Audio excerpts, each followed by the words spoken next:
It has been said that average people want you to stay average. Welcome to the Breaking Average podcast, the podcast designed to challenge you to break the mold that average has on the world. Each episode offers insights directly from those who choose to break average every day. Now, for the latest insights, here are your hosts, Paul Gustafson and Rick Morris.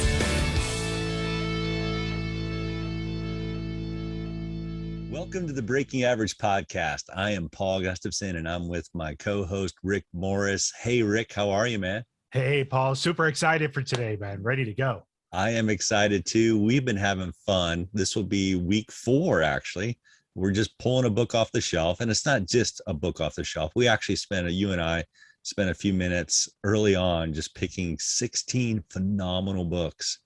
And so this was one that I was a little bit skeptical of, but I am pleasantly surprised. I really like this book a lot.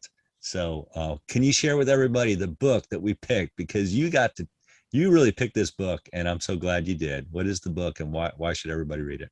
Well, first of all, if I didn't pick this book, I'd be in big trouble. So fair warning for everybody. The author of this book is now my boss. So, but that's not why I picked the book. I love this book. It came out in 2017. But Brendon Burchard's High Performance Habits. And really, this is about the habits of high performing people. And I'll tell you what spoke to me more than anything, Paul, just the thing that hooked me into this book before you even start to read it is a story that Brendon shares. He shares an email that he got from one of his coaching clients. And so a lot of our listeners are coaches. A lot of our listeners are people that have gone through personal growth. And, sometimes when you read something and it's just the exact time you need to hear something. That was the experience I had when I read this. We talked about disc profiles and strength finders and Myers-Briggs and all these things. And in fact, if you pick up my book from 2008, the very first chapter of my book on project management that works is called Understanding You. And I think it's so important that you do disc profiles and strength finders and all these things so that you can understand how you're wired, how you communicate, how you see the world, how others see the world. And really your first 6-7 years of a personal growth journey is all self, driven and trying to understand why you make certain decisions. And the email is kind of tongue in cheek, and I don't want to, but the guy was so funny, and he was like, I can tell you that I like the color orange over blue, and my spirit animal's a lion, and all this stuff. Right? He was like, I know myself better than I've ever known myself before, but that doesn't translate into success. I'm still failing. And so the question he posed to Brendon that started him down this path was, I don't know what to do. And that was the thing. He's like, I know who I am, and I know how I react, and I know how I communicate. I know how I should treat others, but that doesn't tell me what to do to bring success. That tells me how to act in success, but not what to do in success. And so really this book is a tremendous amount of research. It is. That is, it's all research backed that really comes up with these high performing habits. What are the habits? What are the things that people do that are high performers that allows them to break average? And that's why we're talking about this book, Paul. Yeah. And I really so glad that you picked this book. And I've gone through it over the last couple of days, and I'm just like, whoa, how come I haven't really read this book further? And let me just say something, and this will help everybody. Rick, do you look at Amazon reviews? Of course. Yeah, I do too. I usually pick whatever I'm going to get based on the reviews that I see. But not every review is fair. Not every review is right. And so I got caught off guard. I'm just going to be frank with you, Rick, and everybody, all our listeners and viewers. I got caught off guard with a review that kind of threw me off a few years back when I first got this book. I got the book, and usually somebody gifted it to me, and I was thankful for it very much. And then, but I didn't read it. Why? Because when I went to evaluate the books that I wanted to mastermind that year, and I looked at it, there was a review that caught my attention that threw me off. And I took lots of great reviews, by the way, but that one negative review just threw me off. and I just put it aside. I'm like, nah, I'm not going to read it. Nope, that person, what they're sharing there, that just doesn't connect with me. Well, that person was wrong. That person was wrong. And they totally missed the whole element of this thing. And I'm glad you started with that story, right? And I love the premise of this book. Love the subtitle, How Extraordinary People Become That Way. I mean, think about it. What a greater thing. There's nothing greater to study if you're talking about, we talked about influencers, high performance influencers last week. We're talking about high performance successful people this time, right? Same kind of category of folks. So I think our pairings of books is actually working out pretty well. There's nothing better to study than how extraordinary people do what they do. And that's why we do the Breaking Average podcast. We want to know, how do breaking average folks do what they do? So this book is perfectly suited for this podcast and for all our listeners and viewers out there. So glad you did it. Came out in 2017. So it falls right within that category of being old enough. Yeah. Because we're picking books that aren't relative. There's a lot of great books that are new, guys. Trust me, there's a lot. And we chose books that have been out for a few years that have lasted at least one Olympics. So this works pretty well. So. Yeah, and on the personal side of this, again, I said, I work for Brendan, but for those of you that have known me or followed me over the years, like I've had my own company for since really 2005, right? So for 16 years, I haven't had a boss, and it took a lot of thought and decision making, that kind of stuff. I was hired as a consultant to come in and kind of turn this app around that we were creating that wasn't going well, and we needed to turn it around. And I was concerned because you and I know a lot of these people in these circles, Paul. And mm-hmm. One of the things that I always watch for is the onstage, offstage personality. We've talked about it. There's an onstage person, and then there's an offstage person. And you've heard stories of that, like people that you reveled or really were inspired by, and you find out that they're not that same person behind the scenes. And so I got an opportunity for several months to work side by side with Brendan before I just made the decision to come work for him, to evaluate that. And we've even had heart-to-hearts, Brendan and I, that authenticity is so key to me. If there's somebody I'm going to follow, I need to know that they're their authentic selves, that what they're saying. And I can tell you that whether it's a one-on-one meeting with me, whether it's a all hands meeting with the company, the leadership team meeting, whatever, Brendan shows up with the same energy. He's the same dude on stage as he is off stage. And I find that to be really rare. So excited to be there. But let's get into some of the takeaways here. And he's got 6 high performance habits, and the first one is seek clarity. But to break that one down, there's something he does, and he actually, if you ever see Brendan live, and Brendan coaches like Oprah. He did this with Oprah, Oprah did this piece. But you basically take 3 inspirational words that you value, and you get to choose them. But what he talks about is these 3 words become the checkpoints in his life. Every night, it's almost like taking what we talk about Think and Grow Rich in our mantra, right? And you create your mantra, and you're supposed to say that in the evening and say that in the morning when you wake up. This is the same thing, but they're 3 inspirational words. He actually tells you to program them as alarms in your phone, so that randomly a word will pop up or something will pop up just to remind you. His is live, love, and matter, which I love. And everywhere you see Brendan, you'll see those words. But when you start talking about clarity, you pick 3 words that are really, really important to you, that really define who you are. Not phrases, not quotes, 3 words.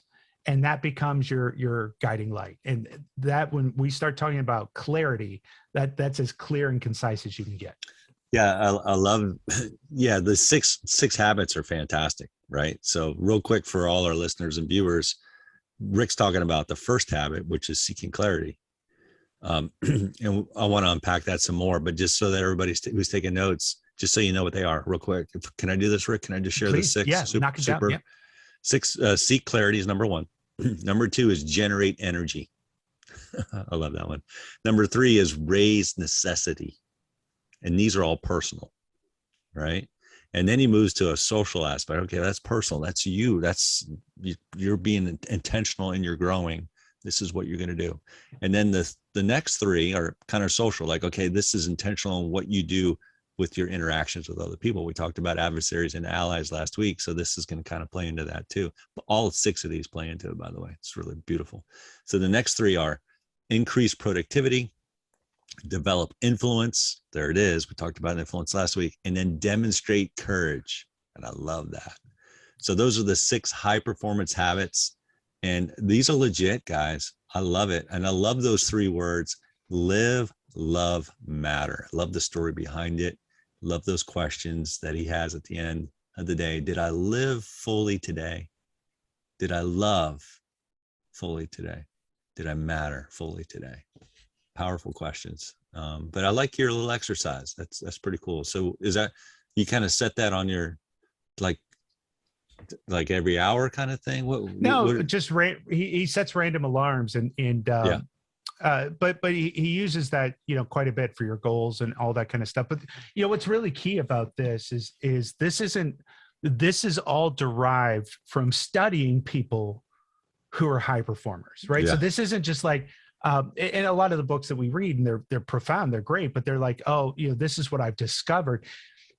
This is like interviewing, hundreds of thousands of people and then segmenting them into high performers and non-high performers and studying what are the things that they do, not who they are, how they react, what do they do that's different than the non-performers, non-high performers. And and the whole point and the key too is habit, creating a habit that leads you to high performance. For instance, and this one's, if we start talking about number 2, which is generate energy, when they really started to dive into what was happening, they said there was a stunning finding in this. It says a stunning finding from our research on over 20,000 high performers is that the top 5% of all high performers are 40% more likely to exercise at least 3 days a week than the 95% below them. So if you want to join the top ranks of success in life, it's time to take exercise seriously. Now, we talked about, my weight loss journey, but I started going to Orange Theory Fitness 3 times a week, right? And that's led to more and more exercise. But my first commitment, that first habit that I set, was going Tuesdays, Thursdays, and Sundays. I go to the gym. And the drastic improvement in my life, not only in health and in mental and all the other stuff, from just doing that one habit, I concur with this research. So when we start talking about some of the findings in this book, it's looking for those little habits that are big ones, but those little things, those one change items that you can make in your life at a time that can have drastic improvement on your performance. One of the things I do, Rick, this, when we do our podcast, I keep a notebook next to me, a pen. I write stuff down because we drop little golds here from the book itself and from the sharing that you have and our guests. And, I encourage folks, capture your thoughts. The most important thoughts are the ones that you have as you listen, as you watch this. Here's one thought that hit me, Rick, as you shared this. This is like a modern day Think and Grow Rich, isn't it? It is. This is, Napoleon Hill, he interviewed and studied, I don't know how many different countless influential leaders, high performance guys and gals. This is the modern day version of that book. It's not Think and Grow Rich is a book in itself. So I'm not trying to say that this is just this replace it. No, that's a good book, but this is a very, very profound book. And I'm disappointed in myself that I haven't read it sooner. Well, what I like about Think and Grow Rich, to me, identifies the aspects that they had that other people didn't, right? Yeah. But it didn't necessarily, there were some things in it that you could do. Like, again, the mantra is something I did right away, and the persistence, and it talks about the traits, but it didn't necessarily provide that framework of creating it as a habit. Yeah, and the practical stuff to start to apply. And so this it's a comparison book. So I think Think and Grow Rich is something you read first, then you read this book, because they do go hand in hand. I think that's a great call out, Paul. Yeah. Yeah. So good. Yeah. This whole thing on clarity, one of my takeaways, I talked about the live, love, matter thing, which you mentioned, which is really profound. I mean, think about this, guys. We'll start with this is a pre-tip and challenge. If you make that the end of the day kind of question, and the inquiry that you have of yourself, did I live fully today? Did I love? Did I matter? That's going to really impact you. And I love this backstory behind this, right? He was in a car accident. Right? Yeah. You want to share that story real quick? Yeah, he actually, and he tells the story often, but he was a young man. He just lost the love of his life, and he was actually contemplating suicide. And had gotten this work program and went there, and he was honestly thinking about ending his life. And he gets into this car accident, and that's where these words came from. He started going, have I lived? Have I loved? Have I mattered? Yeah. And he just, some of his early stuff, if you start to read him, was choose the joy. And he does. I watch him do that, every day and bring this energy. But one of the things he said, this was in a meeting with us, but I'm sure he said it on stage as well, is, he was like, this life thing is pretty okay. Like, he's thinking about ending his life, and then he nearly gets his life ended for him. Yeah. And he's like, wait a minute, this life thing's pretty cool. This life thing's all right. And just made different decisions from that point forward. It's really, really a profound story. But interestingly enough too, though, he had another accident. He had an ATV accident as well that he ended up damaging his brain as he was writing his first book. And our friend, Dr. Amen, is somebody that he counseled and worked with and learned, but he had never had any kind of arguments with his wife, Denise, or anything like that. And then all of a sudden, after this traumatic brain injury, he started going to anger and he had to reteach himself a lot of different things through this. So just a really compelling backstory of who Brendan is. Yeah, so good. I love the stories in here. This idea of clarity. So this is one of my takeaways as well. And you talked about clarity in envisioning the future for. That really hit me, right? The future for is your future self, right? And I'll unpack a little bit of this. I want you to share your thoughts. Self, the for, right? Self, social, skills, service. Okay. And self is like high performers. He says high performers can articulate their future with greater ease than others. I'm like, okay, that's cool. Let me write that one down. High performers can articulate their future with greater ease than others. Social. High performers have clear intentions about how they want to treat other people. This gets back to what we talked about last week with adversaries and allies, right? Have clear intentionality and clear intentions of how we're going to treat other people, right? Live, love, matter. Skills.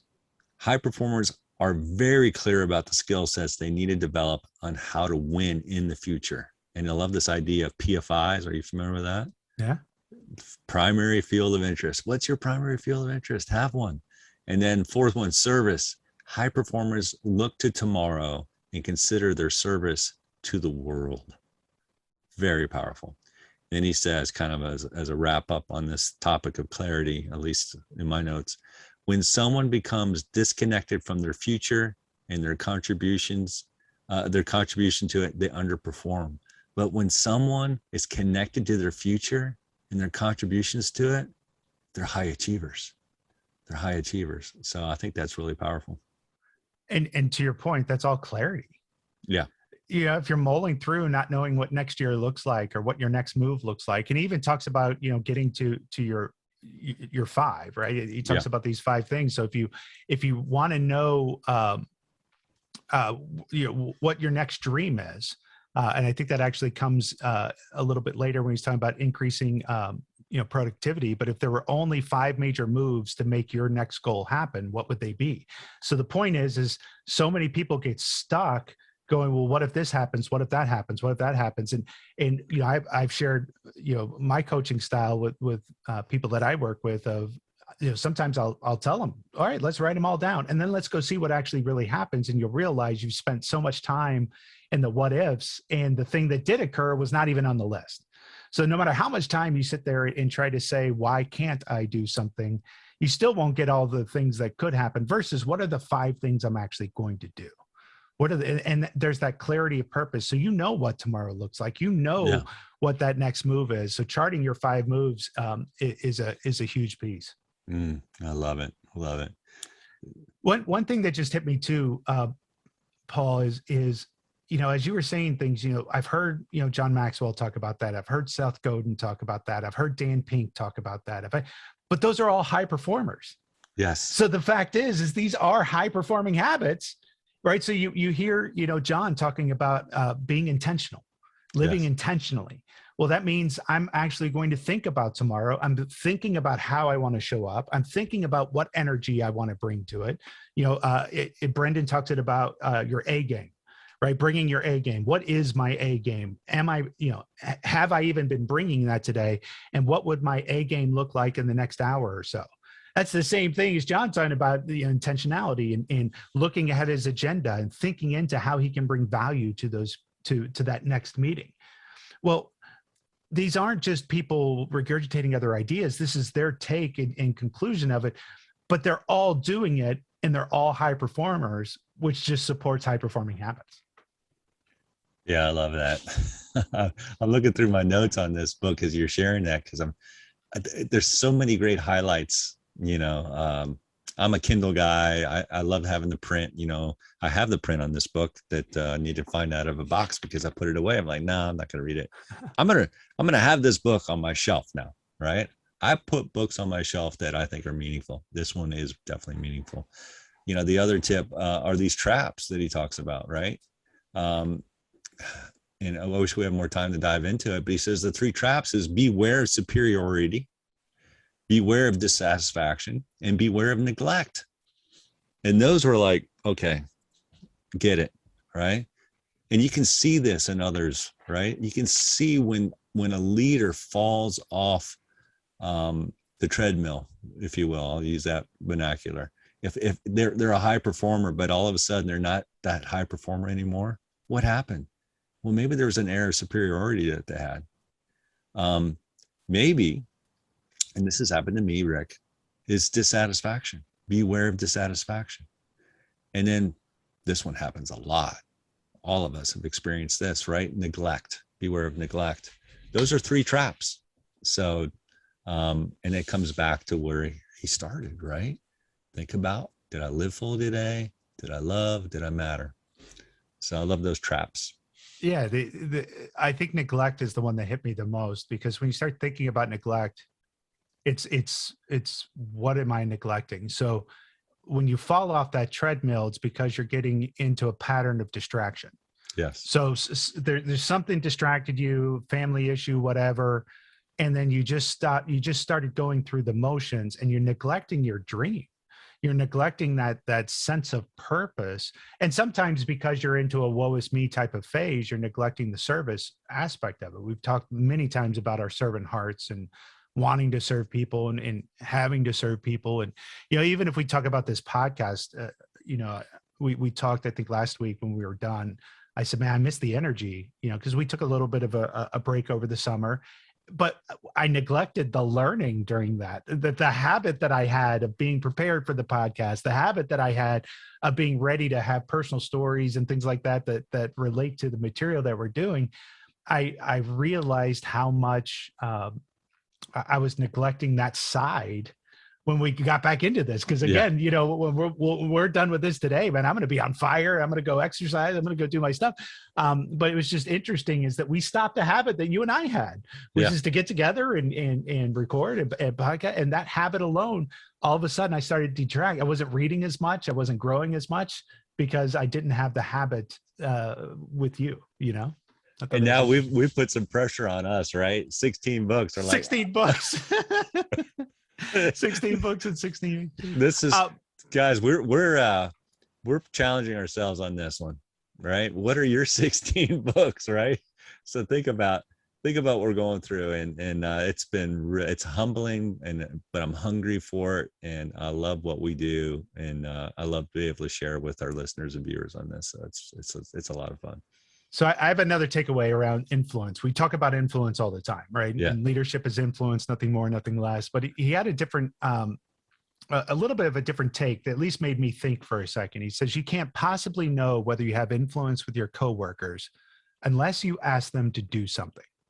He says, several replicated studies show that people tend to say yes over 3 times as often as people thought they would. So he shares this research with them. So if someone does say yes to helping you, they tend to like you even more after they've done something for you. People don't grudgingly help you, right? If they didn't want to, they'd probably say no. So the takeaway here is if you want more influence, ask for help. Whoa. And ask often. That's good. That's good.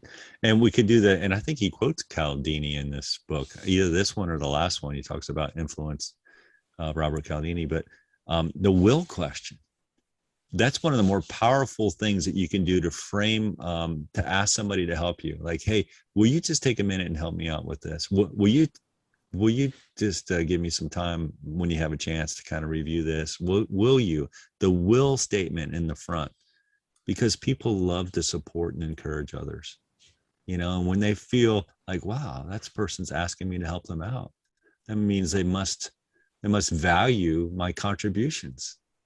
And so think about how it is when you receive that, when somebody says, hey, Rick, will you just take a minute to kind of look through this thing and just give me your thoughts on this? I really value your opinion.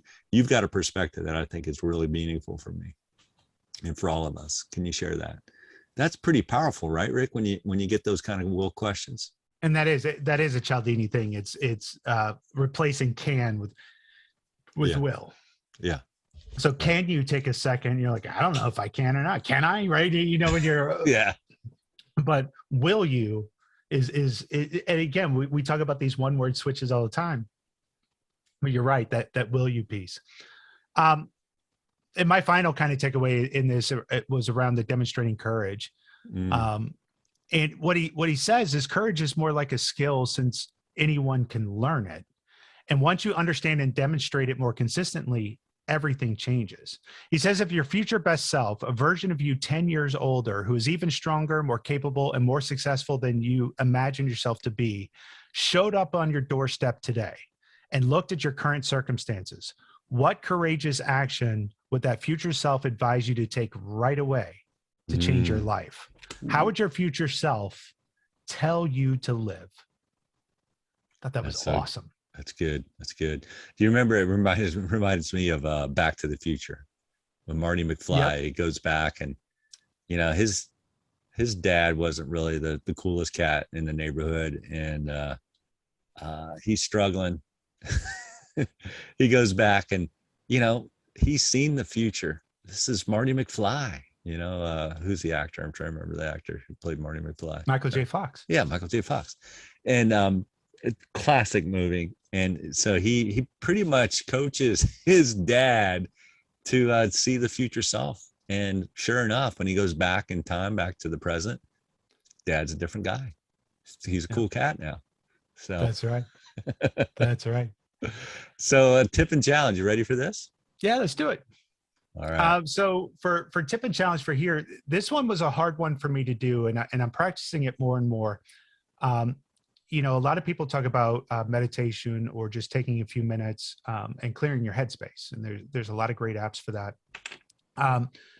And I did that for a while, but I didn't have it wasn't working as well for me, just because my goal was to meditate. But I didn't have a clear intention behind that. I was like, oh, meditation is supposed to help. I'm going to meditate. But Brendan teaches a technique, and he talks about in this book too, around the generating energy. Yeah. And so I ask myself these questions now during a meditative session. Instead of meditating for 20, 30 minutes in the morning, which is what I was trying to do, it's really about each transition moment is what we talk about. I'm about to transition. So I'm in a status meeting, and now I've got to transition and go into a team meeting, or, I've got to transition to a customer meeting or whatever. And the questions are, what energy do I want to bring into this next activity?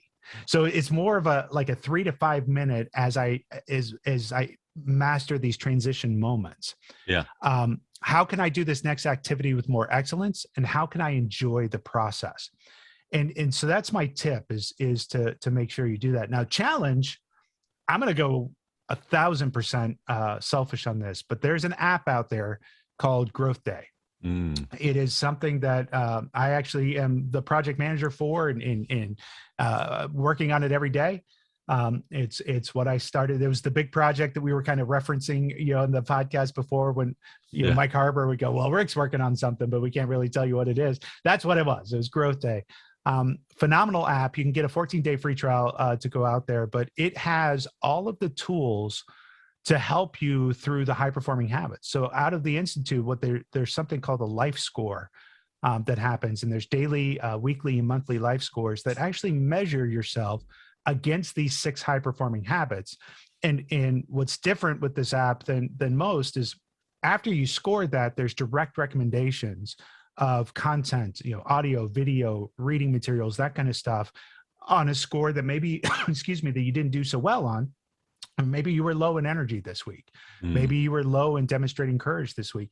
It'll say, hey, here's some, activities or guidelines or things to help you improve that score for the next week. So beyond just taking a survey, like, I love DISC and everything else, but once you kind of taken the survey and you've read the coming back to how we launched this podcast, but what do I do with that information? How do I change the next piece? What's my next step? This app does it. It gives you the ability to journal, do your life scores. There's challenges to help you develop the habits. So there's like 7-day sleep challenges. There's mental health challenge, all these cool little challenges in there, and a tremendous amount of content. We're talking Brian Tracy, Wayne Dyer. We have Growth Day coaches, which is like Dave Hollis, Anthony Trucks, Jamie Kern-Lima, all these people that are doing live events every Tuesday and Thursday. And then all the replays are available as well. So phenomenal app.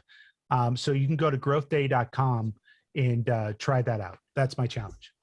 Love it. Worth that challenge. And I'm glad to be plugged into that environment. It's such a great tool.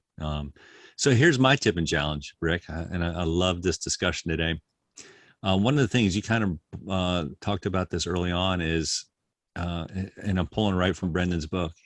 He says, identify 3 aspirational words that would describe your future self. That exercise, I was like, whoa, that's powerful, right? What are 3 aspirational words that would describe your future self? If you could describe, basically he says this, if you could describe yourself in just 3 aspirational words that sum up who you are at your best in the future, what would those words be? So that's the challenge. Identify those 3 words.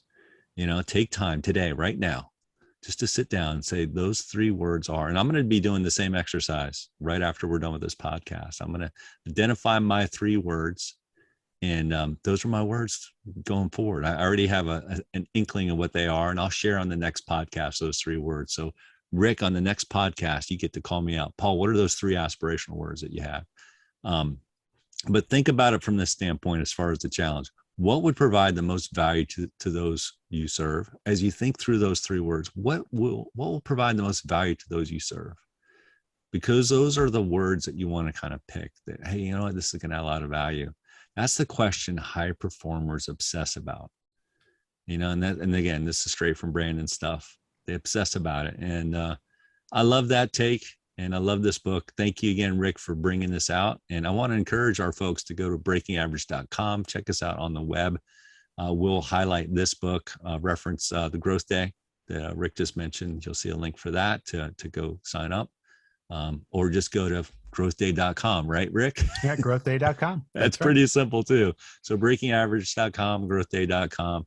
Go check us out there. Just a reminder that breaking average isn't something, it's just small steps. And we talk about habits, and these are small steps that we can do to make a bigger impact going forward. So Rick, any final thoughts as we close this out?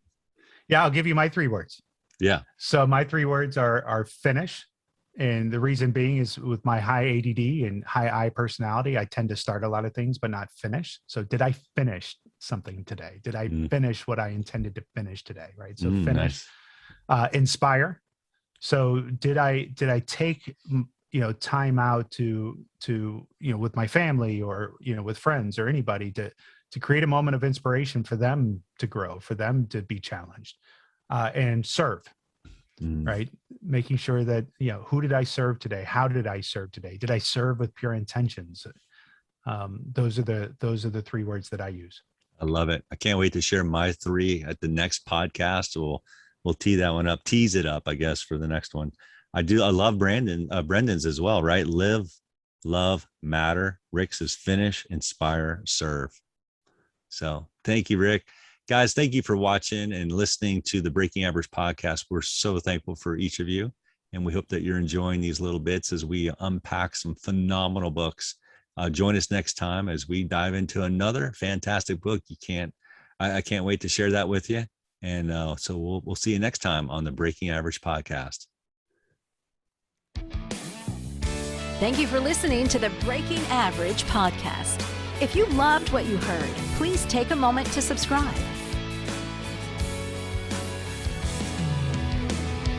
All opinions and comments expressed in this podcast are those of the participants and do not reflect the opinions or views of any of the advertisers, producers, or platforms.